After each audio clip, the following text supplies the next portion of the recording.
anytime two human beings are vulnerable with one another, good things happen. I found that I really admired you and I really respected you.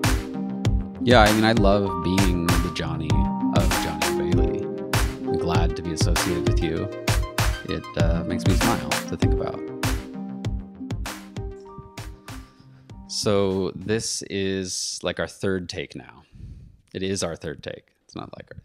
It's not only our third take. We actually recorded this whole episode last night and it didn't go that well, in a way. Yeah, so this is our third attempt, but our fourth attempt, if you count the entire one that we did, that will be unreleased. And so we were just talking about why it's been more difficult to record this podcast than the first one. And we kind of came to this conclusion that if there's anything unresolved between us, just from us interacting today or whatever it is, no matter how small, exactly, then we get into this space where we feel a bit more self-conscious maybe.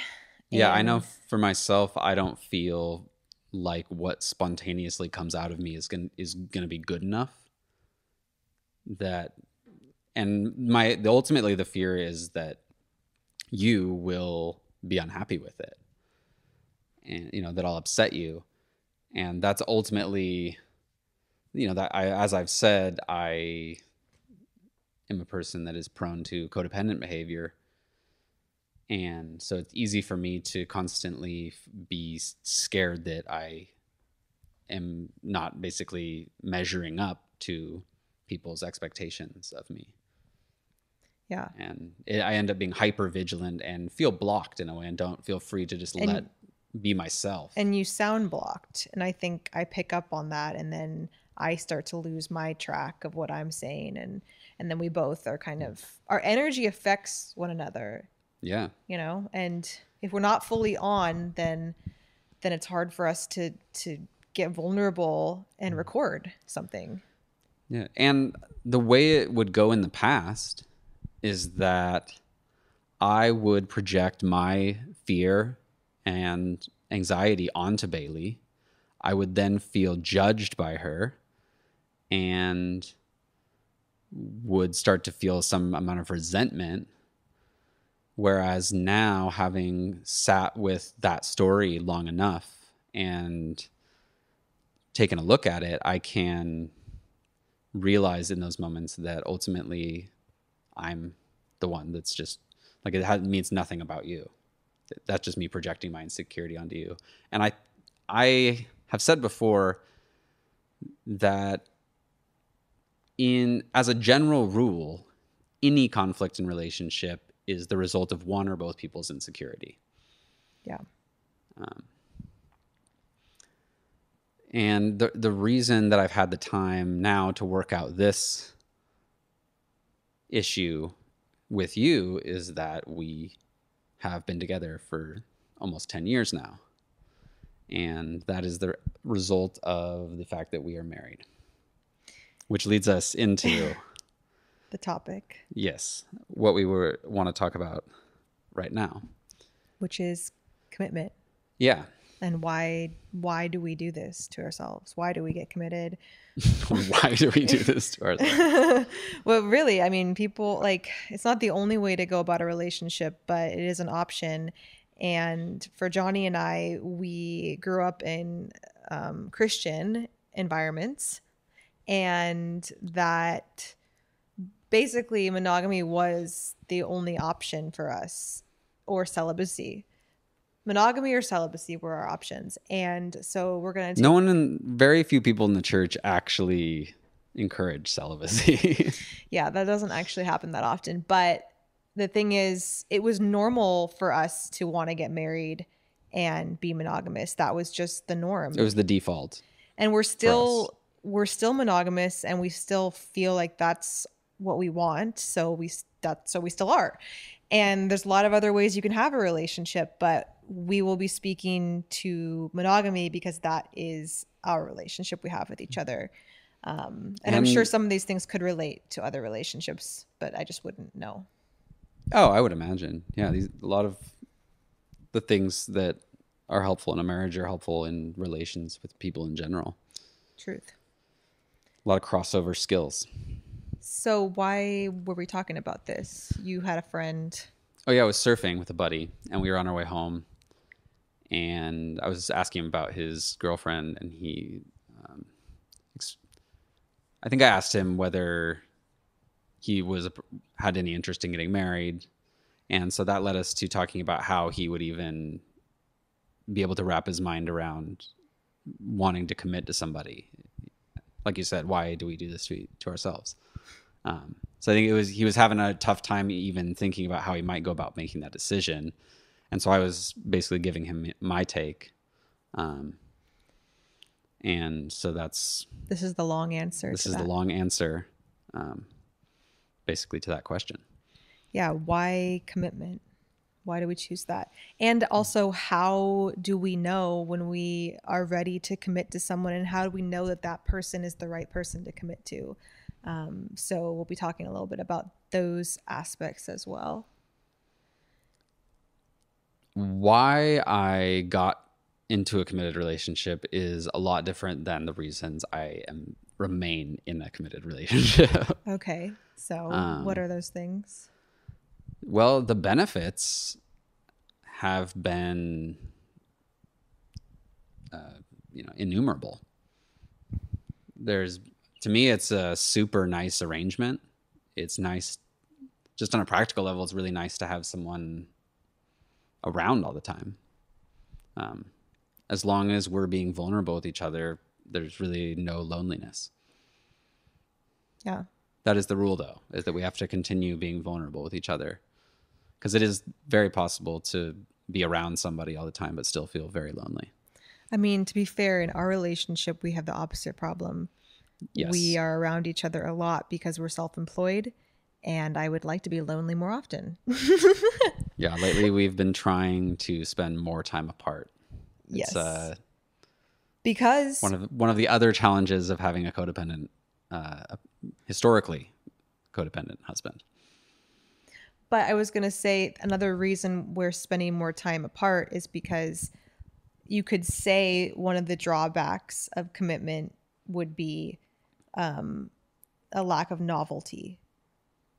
Yeah, absolutely. But you can create novelty and you can create mystery and curiosity. First of all, you should already by default be curious about your partner because that's what helps them grow, and you actually don't know them like ever fully. So there's always things to be curious about. There's always ways to grow, and there's always mystery. So ultimately there is like novice in the relationship, but if you think you know your partner completely, you're ignoring a lot. And then they stop growing, or you stunt their growth by believing that they're done growing, you know everything. To remain curious is a huge benefit to a committed partnership. Absolutely. So, but yeah, some of the other benefits for us have been... Well, the 3 words we came up with were growth, depth. There were more than 3 words. Now that I get into them. Usually it's the opposite. Someone's like, I'll give you 3 reasons. They name the first 2, and then number 3 is like, I forgot the 3rd one. Well, you didn't even say the 3rd one. No, so maybe now I'm going to forget them. But I mean, we could just say those 2 because we could go on forever about it. The benefits. Yeah, so marriage has provided an amazing kind of the metaphor that is commonly used for marriage is ball and chain, something that weighs you down, holds you back. I like to think of marriage more as like a helium balloon, something that lifts you up, that actually makes you feel lighter, makes life easier even to some extent. Maybe just trading challenges, but challenges are a lot of fun. So having someone that you are pretty much doing your entire life with forces you to communicate quite a lot and gives you lots of opportunities to get feedback on how you're doing, so you can make adjustments to the way you interact and kind of rapidly mature in a way. Yeah, so growth. Yeah, I feel like marriage, in order to remain married, we were forced to mature quickly. Yeah, so Johnny and I got married. We got engaged when we were 19 after never dating and only kissing 2 times. So, and we'd known each other for a year and a half, and then we got married. So we were 20 when we got married, and that is where we were. So we have definitely experienced a lot of growth because our whole marriage has been our 20s. It's basically, we just did a second childhood together. Yeah. I mean, that's like, kind of what it feels like.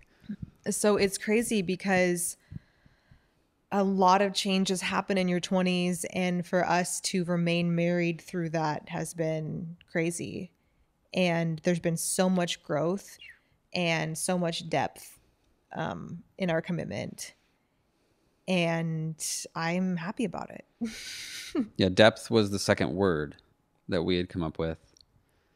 And basically, a committed relationship over a long term allows you to realize benefits that you couldn't realize otherwise. I liken it sort of to compound interest in an investment account, where you can put your money in and over a short period of time you'll get some benefit, but there are things when you have the time that you can explore, that over the benefits accrue very rapidly.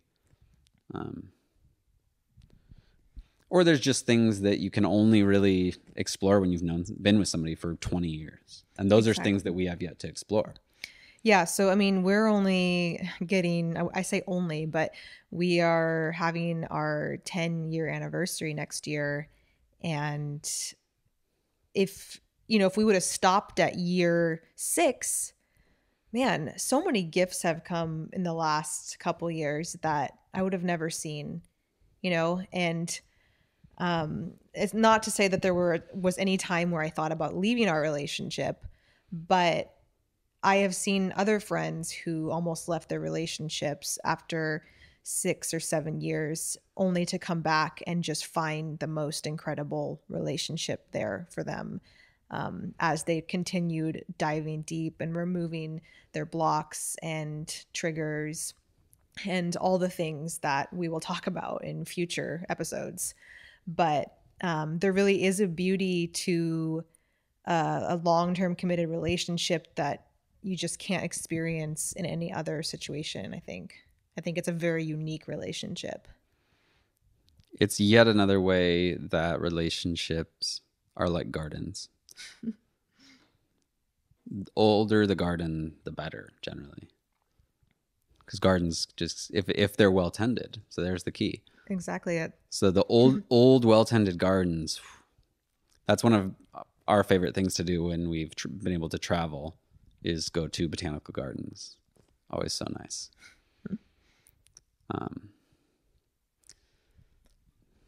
But what else do you want to know? Oh, what else? Well, I guess, how does one go about making this decision to commit to someone? And I was thinking I would start with talking a little bit about just basic attraction, like why we're attracted to certain people and how we can kind of tell that the attraction is beneficial and not detrimental. So the first aspect of attraction is very physical. So when you first see somebody, you're going to either very obviously think they're attractive, or you're not going to, or you're going to know they're attractive, but you're not going to really find them attractive, if that makes sense. So the reason that we don't find some people attractive, even if we know they're universally attractive, is because our subconscious mind has a library of information that plays into who and like what kind of looks we're attracted to. So sometimes it can be that we have really positive associations with somebody who looks like them, or that their demeanor reminds us of, or some kind of look in their eyes, or their big nose. Whatever it is, there's something either endearing about them or something that we have a really positive association with in our subconscious mind. So that's some of the reasons we have like an initial attraction. Even sometimes I had people that I was attracted to that I knew like universally may not be considered attractive, but I was so attracted to them, and it was just like I really found them captivating because of some, like, the way they looked was somewhere in my subconscious as like, ideal. And besides just look, you have all these other senses that you're working with, like scent and touch and taste. And when you get in there and have a first kiss, you can kind of read all of those aspects. And people have done studies on this. One of the studies, which I will list in the show notes, is this t-shirt study done in Switzerland, where I believe they had men wear these t-shirts for 3 days straight, or sleep in them, I think, so that their scent would get all wrapped up in the t-shirt. And then they had women basically smell the t-shirts to see which ones they were most attracted to. And then through the study, they found that women were more attracted to the scent of a man if he had an immune system that would be compatible to hers. So basically, if they had an offspring together, that baby's offspring would be strong because the two immune systems were different enough from each other to, cover all the bases, basically. So scent is a very specific thing. And these days, so many people cover up their natural scent that you don't actually always get to get in there, but I'm sure if you're really getting in there, that you're going to smell it at some point and either like it or not like it. And that's a really good assessment. And also same thing with taste. When you're kissing somebody, I don't know about you, but I had some kisses that like were bad in a lot of ways, but I mean, there's like, people do taste a certain way, and sometimes you start kissing someone and you're like, no, this is not working for me. Yeah. So I imagine a lot of people know the experience. Yeah, exactly. So you want to really see what your senses are telling you about a person. That's like the first baseline level of like, is this going to be a good person to commit to? Yeah. If you don't like how someone smells on a deep primal level, it might just not be, maybe not meant to be. Well, and I don't even want to mention this because it's such a bummer, really. But women who are on hormonal birth control, there's been studies, and I'll also link those in the show notes.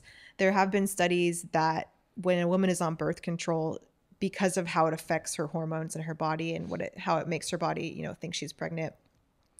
Basically, when a woman is pregnant, they're going to be more attracted to men who feel like family to them.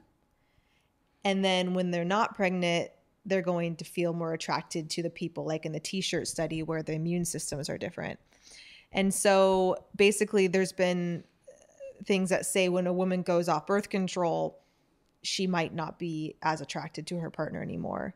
And so it's really important to not be on birth control the entire time you're with somebody, if you're able to, so that you can make sure to use your senses to see if they're a good match. It's kind of a weird thing, but this, the studies are there. And like I said, I'll link those. But anyway, so that's kind of the first line of attraction. Whereas the second thing I wanted to mention about attraction is this idea that an author, Ken Page, came up with, which is the attraction of deprivation versus the attraction of inspiration. So basically, the attraction of deprivation is, now I'm going to quote some of his book. So attraction of deprivation is going to be when you're very attracted to somebody, maybe for physical reasons, like all the reasons I mentioned before. Those things can, you can be attracted to somebody through your senses, but then if they're not that great of a person, then you might need to cut it off there.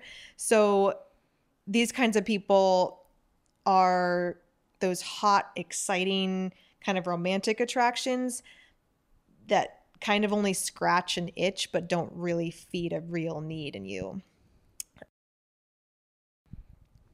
So, as Ken Page puts it in his book, Wired for Love, these relationships are the ones that sweep us up with the strength of an ocean riptide and ultimately pull us farther from the shore.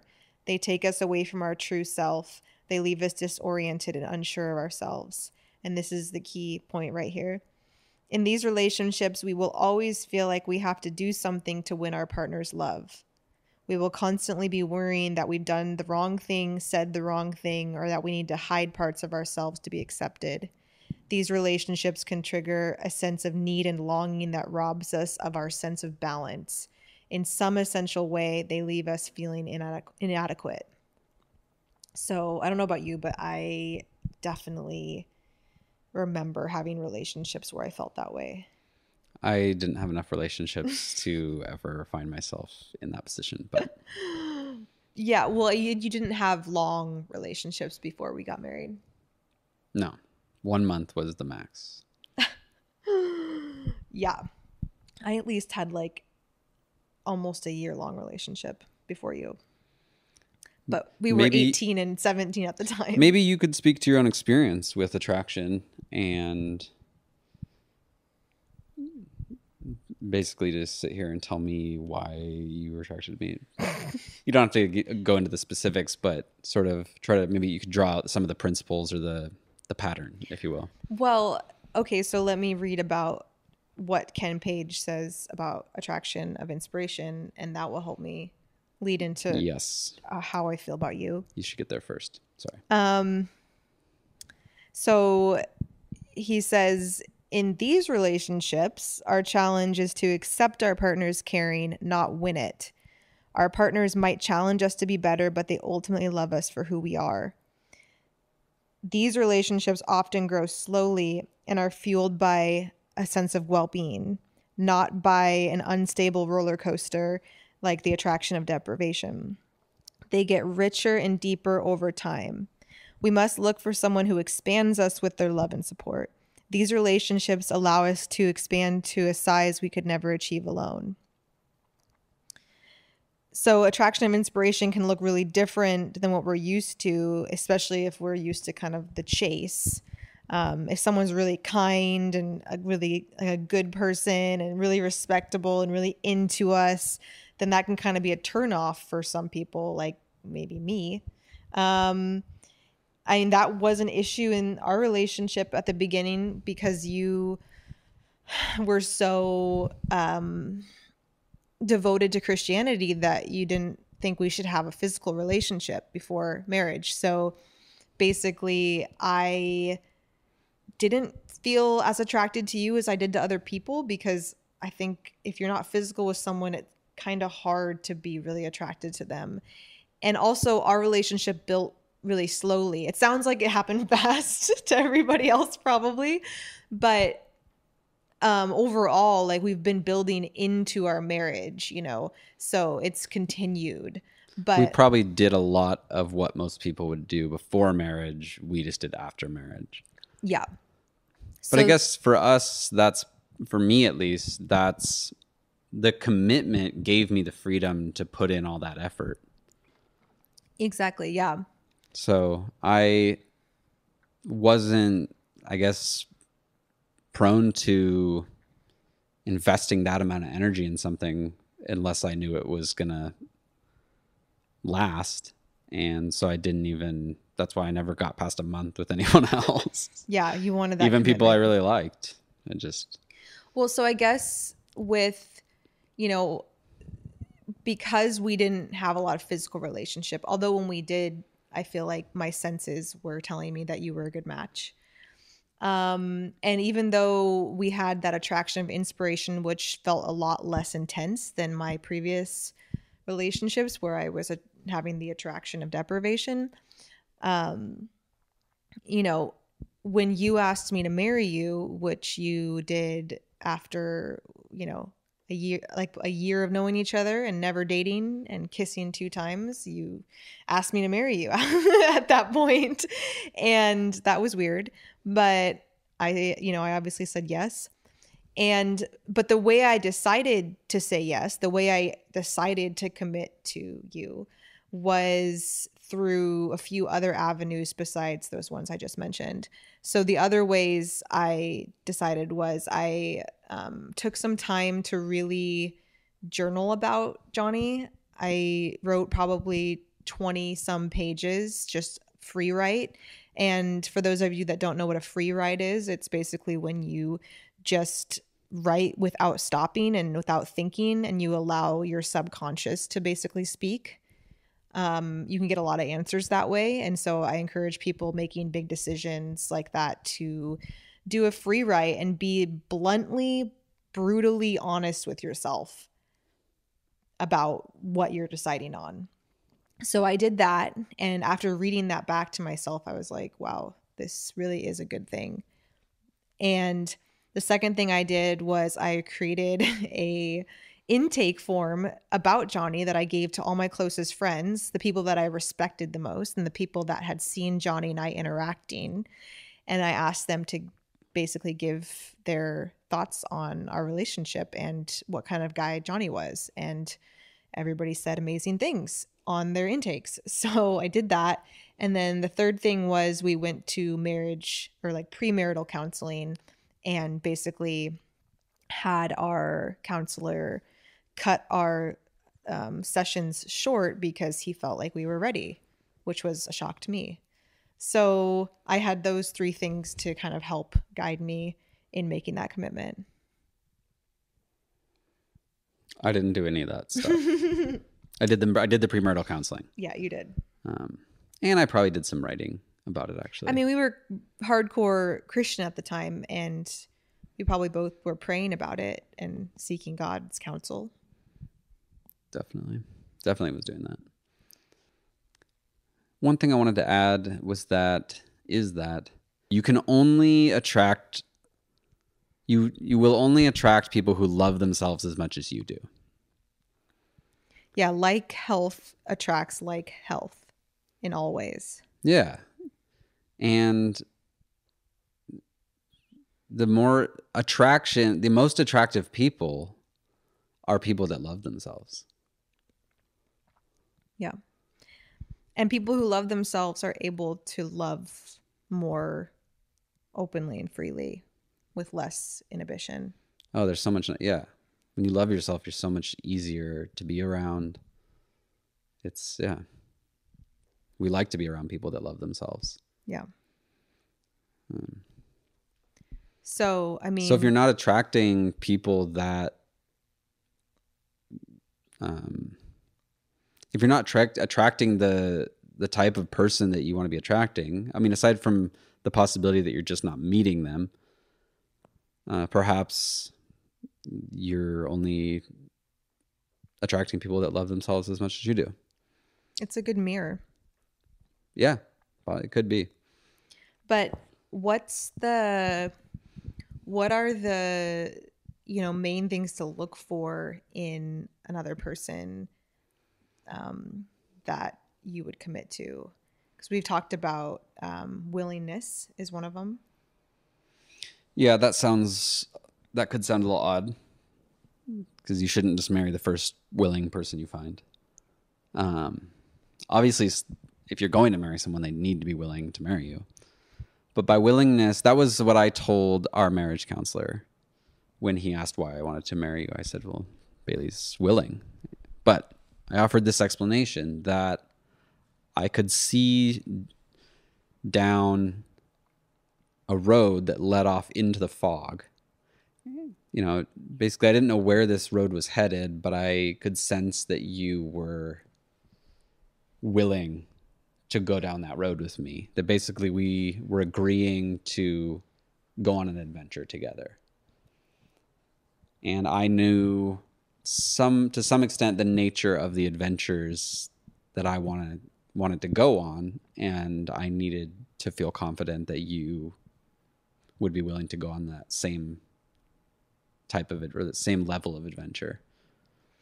Yeah. And willingness also applies to growth. So somebody who is willing is somebody who is willing to grow. And so any conflict that comes up, or any fork in the road where we have to decide something together, your willingness and your propensity to always be growing is super helpful in our relationship and in commitment. Absolutely. I think it's one of the number one things. Yeah, don't bother looking for perfection, because you're not going to find it. Just look at general trajectory. Yeah. If someone's trending upwards, that's a good sign. You want someone that's trending upward. Yes. There's no perfection, but just general trend in the upward direction. Yeah. And let's look at what people do more than what they say. Yeah, look at their actions. Yeah, that's where the proof is. And really, like I said about the journaling thing, get in touch with your subconscious, your intuition, like that really, the higher knowing that's in yourself. Basically, get in touch with that, and you'll know when someone's right or wrong. You'll feel it in your body. I think a lot of us are out of touch with that ability to really like feel like we know. And the thing is we had such a weird relationship where, we didn't really have much romance. And normally I made my decisions out of romance, just how I felt romantically. And so when I chose you, I feel like it was a really sober choice. I wasn't under any influence. And so I was clear and able to check in with my higher knowing and be like, this was the other thing on the list, was admiration. I found that I really admired you and I really respected you. And those, like, feeling that way about a person is a huge, like marker of somebody that you might want to commit to. Yeah, I mean, I love being the Johnny of Johnny and Bailey. I'm glad to be associated with you. It makes me smile to think about. That, well, just that people who know me as Johnny married to Bailey.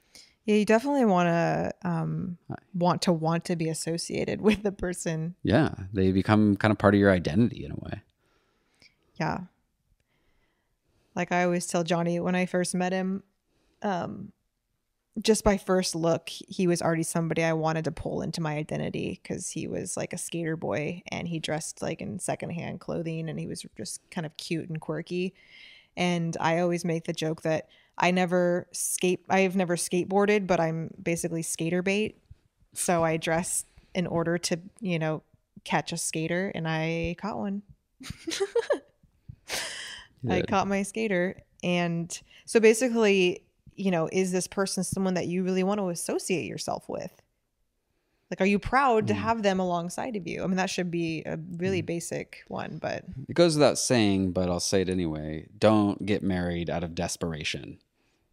That just, if you feel desperate, then that's not a good reason to get married. Don't subject yourself to it. Yeah. And I think, like we said, marriage isn't the only option for commitment. That's just, what we did. And the thing is you're going to have to recommit over and over and over again throughout the years. Like Johnny and I probably have had 4 or 5 different marriages within the one marriage. And I feel like we've had to basically recommit to one another in a different way after we've grown. And so you're not just committing one time, but your intentions are important that first time, because that's the foundation of how your relationship is going to go. If you don't have the intention in it and it's just you're saying some words, then that's not going to flourish. Like you have to somewhat believe in your commitment at the beginning and set the intentions to set it off on the right foot, Getting married, in our case, or making a commitment of some other sort of a different name, is like planting a garden. in that it's not a one-time thing. It's something you're putting an intention into to continue with. And you can't just plant. Many people do make the mistake of planting a huge garden, and then that's where the gardening ends. And pretty soon it's just kind of a mixture of carrot flowers and weeds, and squash. The squash always survive. But so you're agreeing to tend this thing for the indefinite future. And so keeping that in mind, that it's not a one-time, there's no way, you're not trying to predict the future. There's no way to do that. You really don't know. We had no idea what we were getting into. We didn't know we'd be here at this point. No, a lot of things have happened. Yeah, you don't know what's going to happen. Well, and that's why, we're definitely not anti-divorce. But nope. It wasn't our intention that we set the beginning. And like we said, the intention is so important to how it turns out, I think. And there's so many more things we could say about that, but we have to wait for future episodes because could break each thing down into a whole episode, Yeah. So I'm excited for all the things we can cover, but for now, do you have more you want to say on that? On the subject of divorce, keeping divorce as an option has this strange effect of strengthening the commitment or making it more real, because it has to exist in order for there is a possibility, there is a negative side. It's a lot like contemplating death. I think for me at least, it's been a very nice meditation to regularly ponder death and sit with that. It makes life that much better. And so I think to keep divorce, that way your relationship is always a choice.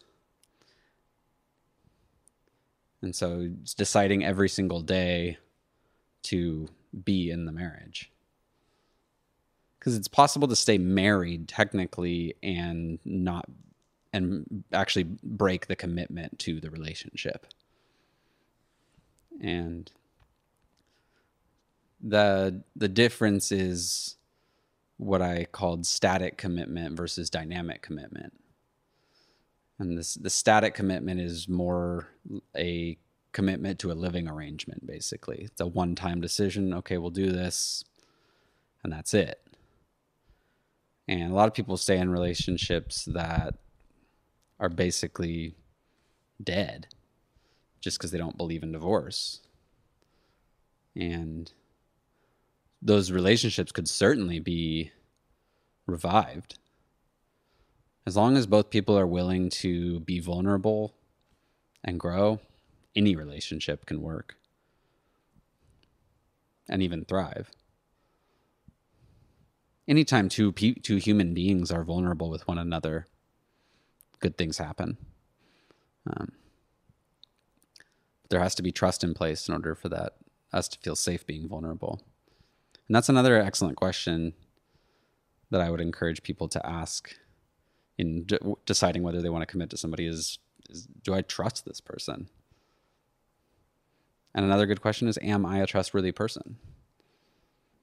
Trust is so huge in a relationship. It takes time to build. It doesn't happen automatically. But when it's there, you get that other benefit of long-term relationship, and that such a safe space is created when trust has been allowed to grow for that long. You get more and more safety as long as the vulnerability continues. So if you're in a relationship considering commitment,